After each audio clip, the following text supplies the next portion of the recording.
ইফতারের টেবিলে খেজুর, বেগুনি আর ছোলার সঙ্গে যে খাবারটি না থাকলেই নয় তা হলো মুড়ি।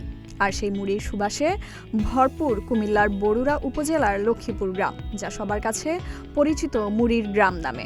রমজান এলেই এই গ্রামে যেন শুরু হয় এক ভিন্ন উৎসব। চুলায় চুলায় জ্বলে আগুন, গরম বালুর কড়াইয়ে টকবক শব্দে ফুটে ওঠে সাদা মুড়ি। প্রায় ৪০টি পরিবার প্রজন্ম ধরে রেখেছে এই ঐতিহ্য।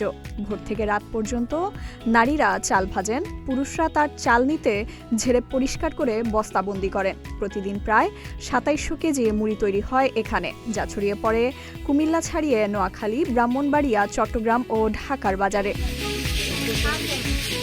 পাইকারিতে কেজি ১০০ টাকায় বিক্রি হলেও রমজানে চাহিদা এতটাই বেড়ে যায় যে মাসিক বিক্রি ২০ থেকে ২৫ লাখ টাকায় পৌঁছে যায়। গিগস চালের লম্বা মুড়ি আর টাফি চালের গোল মুচমুচে মুড়ির স্বাদ ক্রেতাদের টানে বারবার।